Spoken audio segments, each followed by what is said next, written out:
Chapter 17 of the Bhagavad Gita, 3 Types of Confidences. Arjuna said, concerning those who disregard scriptural injunction, but who with full confidence perform religiously motivated ceremonies and austerities, what indeed is their position, O Krishna? Is it clarity, impulsion, or depression? The Blessed Lord said, according to innate tendency, there are 3 types of confidences of the embodied souls. These are clarifying, motivating, and depressing. Hear about this. Confidence becomes manifest according to the essential nature of the person, O man of the Bharata family. A human being follows his trend of confidence. Whatever type of faith he has, that he expresses only. The clear-minded people worship the supernatural rulers. The impulsive ones worship the passionate sorcerers and the cannibalistic humans. The others, the retarded people, petition the departed spirits and the hordes of ghosts. People who endure terrible austerities, which are not recommended in the scripture, people who are enthused with deceit and misplaced identity, who are possessed with craving, rage, and brute force, those who torture the collection of the elements which comprise the body, who also trouble me within the body, know that they have wicked intentions. But food as well, which is liked by all, is of 3 kinds, as are religious ceremony, austerity, and charity. Hear of the difference between them. Foods which increase the duration of the life, the spiritual well-being, strength, health, happiness, and satisfaction, which are juicy, milky, sustaining, and palatable, are edibles which are dear to the clear-minded people. Foods which are pungent, sour, salty, peppery, acidic, dry, and overheated are desired by the passionate people. These foods cause pain, misery, and sickness.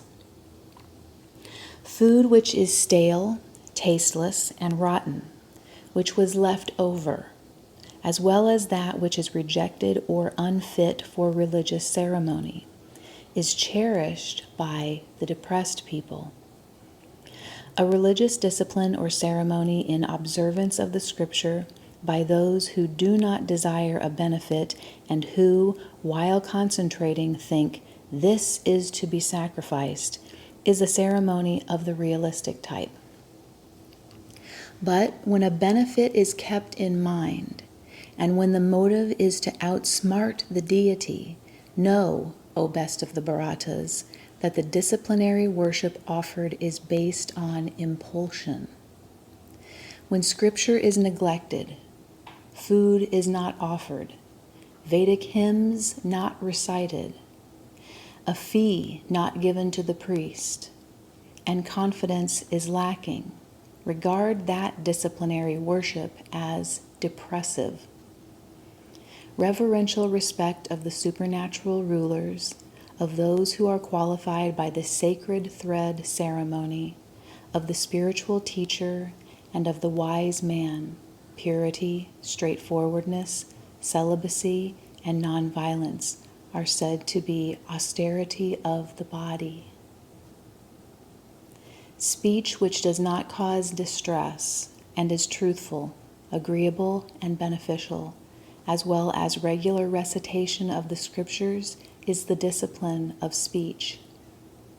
Peace of mind, gentleness, silence, self-restraint, and purity of being, this is called discipline of mind. When this 3-fold austerity is performed with the highest faith by yogically disciplined people who do not aspire for a benefit, the authorities consider it to be realistic. Austerity which in this world is performed with trickery for the sake of reputation, respect, and reverence is declared to be impulsive, shifty, and temporary. Austerity performed with foolish, mistaken ideas and with torture or for the purpose of harming someone else is said to be depressive. A gift given to one who has not done a prior favor in the proper place and time and to a worthy person is remembered as being virtuous. But the gift which is given grudgingly for a compensation or alternately hoping for a reward is mentally noted as being impulsive. That gift which is given in the wrong place and time to an unworthy person without paying respect, without due consideration, is said to be of the depressive mode. The pronouncement Om Tat Sat is known as the threefold designation of spiritual reality. By this expression, the Brahmins, the Vedas, and the prescribed religious disciplines and ceremonies were ordained in ancient times. Hence, as prescribed in the Vedic scriptures, acts of sacrifice, charity, and austerity always begin by the spiritual masters while uttering the sound Om. While saying Tat, without an interest in a benefit, acts of sacrifice, austerity, and various types of charity are performed by those who are desirous of liberation. The word Sat is used to mean reality and excellence, and also for a praiseworthy act, O son of Pritha. Steady application in sacrifice, austerity, and charity is also called Sat. An action which is supportive of this purpose is also designated as Sat.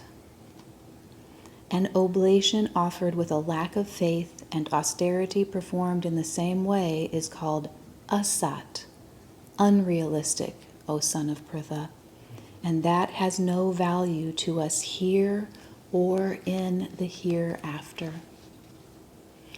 That was chapter 17 of the Bhagavad Gita. We have one more chapter to go. This is Michael Beloved's translation. If you would like to read his commentaries on each of the verses of the Gita, please see Bhagavad Gita Explained. Thanks for listening.